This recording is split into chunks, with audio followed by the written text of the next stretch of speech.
ఆంధ్రప్రదేశ్ ఉప ముఖ్యమంత్రి ప్రముఖ నటుడు పవన్ కళ్యాణ్ తన తదుపరి చిత్రం హరిహర వీరమల్లు విషయంలో ఒక కీలకమైన నిర్ణయం తీసుకున్నారు. ఈ సినిమా కోసం తాను తీసుకున్న రెమ్యునరేషన్ ని నిర్మాత ఏఎం రత్నంకు తిరిగిచ్చేస్తున్నట్లు ప్రకటించారు. తద్వారా మరోసారి తన ఉదారతను చాటుకున్నారు పవన్ కళ్యాణ్. సినిమా నిర్మాణంలో జాప్యం, నిర్మాతపై పడిన ఆర్థిక భారాన్ని దృష్టిలో పెట్టుకుని పవన్ ఈ డెసిషన్ తీసుకున్నట్లు తెలుస్తోంది.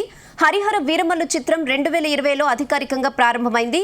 క్రిష్ జాగర్లమూడి దర్శకత్వంలో కొంత భాగం చిత్రీకరణ జరుపుకుంది. అయితే పవన్ కళ్యాణ్ రాజకీయాల్లో చురుగ్గా పాల్గొనడం, తర్వాత జరిగిన ఎన్నికల్లో జనసేన పార్టీ ఘన విజయం సాధించడం, ఆయన ఉప ముఖ్యమంత్రిగా బాధ్యతలు చేపట్టడంతో సినిమా షూటింగ్ చాలాసార్లు వాయిదా పడింది.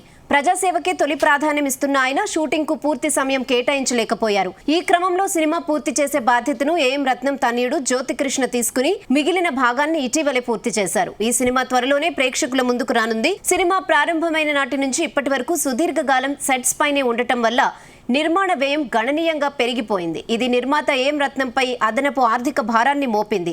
ఈ పరిస్థితులను అర్థం చేసుకున్న పవన్ కళ్యాణ్ తాను అడ్వాన్స్ గా తీసుకున్న పారితోషిక మొత్తాన్ని నిర్మాతకు తిరిగిచ్చేయాలని నిర్ణయించుకున్నారు. నిర్మాత శ్రేయస్సును కోరే నటుడిగా పవన్ కళ్యాణ్ తీసుకున్న ఈ నిర్ణయం పట్ల సినీ వర్గాల్లో ప్రశంసలు వ్యక్తమవుతున్నాయి. ప్రస్తుతం ఈ సినిమా పోస్ట్ ప్రొడక్షన్ పనులతో బిజీగా ఉంది.